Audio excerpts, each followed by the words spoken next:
ముందుగా ఈరోజు మన భారతదేశంలోనే ఇప్పటి వరకు ఎప్పుడూ చూడని లాంటిది ఒక ఫ్లైట్ క్రాష్ అవ్వడం, దానివల్ల ఈరోజు మన భారతదేశం మొత్తం మధ్యాహ్నం నుంచి ఒక దిగ్భ్రాంతి సిచ్యువేషన్లో ఉంది.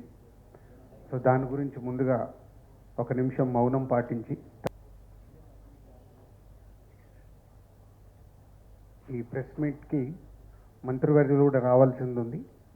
పోతే ఆ ఇన్సిడెంట్ వల్ల సో ఈరోజు ఆ ప్రోగ్రామ్ని క్యాన్సిల్ చేసి సో 14th రోజు జరగబోతున్న ఈ Telangana Gaddar film awards 14 years తర్వాత ఈ రాష్ట్రం ప్రభుత్వం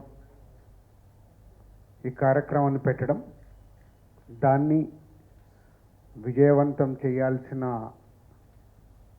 రెస్పాన్సిబిలిటీ ఎఫ్డిసితో పాటు film industry and media. So ఆ రోజు కార్యక్రమాన్ని ఐఎన్పిఆర్ ద్వారా ఆల్ ఛానల్స్కి లైవ్ ఇవ్వడం జరుగుతుంది. సో ఐఎన్పిఆర్ ద్వారా మీరు కమ్యూనికేట్ చేసుకొని ఆ ఈవెంట్ని వరల్డ్ వైడ్గా ఉండే తెలుగు ప్రేక్షకులు, అలాగే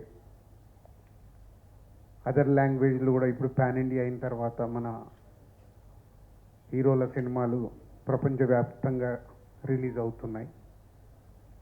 కాబట్టి ఈ ఈవెంట్ అందరికీ రీచ్ అయ్యేలాగా మీ వంతుగా లైవ్ ప్రోగ్రామ్ని కండక్ట్ చేయాలని ఎఫ్డిసి ద్వారా కోరుచున్నాం.